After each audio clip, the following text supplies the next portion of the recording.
Hello everyone. So now we're going to look at a quadratic system of equations, which is what we have over here.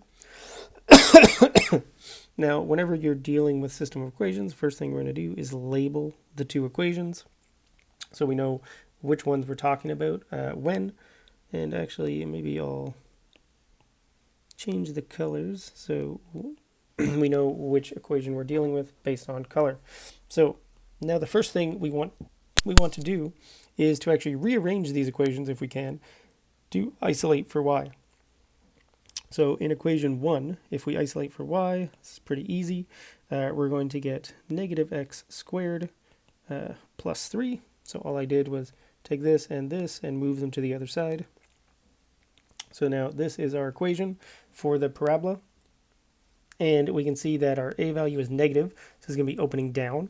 And this would be our y-intercept when x is equal to 0. So our vertex is going to be at 0 and positive 3. So in this case, we're not actually going to sketch too much here, but let's just assume that this was positive 3, and then it would sort of open down like that.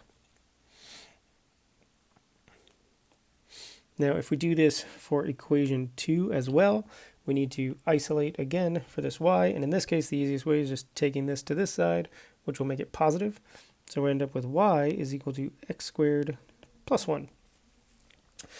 This is going to open up because our a value is positive, and its vertex is going to be at 0 and 1, which is below 0 and 3. So if we graph this, it's going to look something like this, and it's going to open up. Now, just looking at this, we're going to have two solutions to this equation, right? We're going to have two solutions just based on our quick sketch of these parabolas. So we could do lots of things to figure this out, but for this lesson, we're going to be solving the system graphically. So we're going to take both of these equations, graph them on the Desmos graphing calculator, and find out where these points of intersection actually are. So open Desmos, don't need these two anymore, but we need to plot these two lines we had. So I think the first one we had was negative x squared plus 3, there it is. So here is our sort of first function, and the other function we had was y was equal to x squared plus 1. And just like the graph that we had,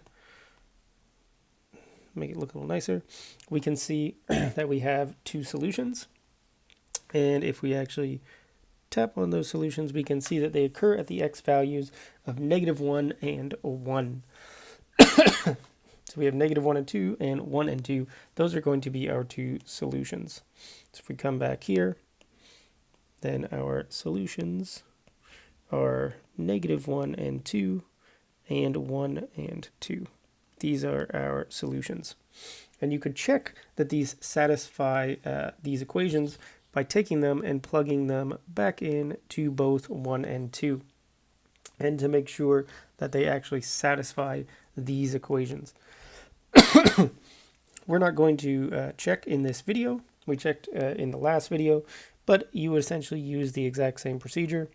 So you would take this point, test it in equation 2 and 1, and then take this point, test it in both equations as well. So there's 4 little calculations you would have to do to ensure that these 2 points do satisfy this system of equations. And I just want to point out that you don't actually have to check this when you solve this system graphically, but it's just another tool you can use to ensure that your solutions are indeed correct and do actually satisfy your system of equations.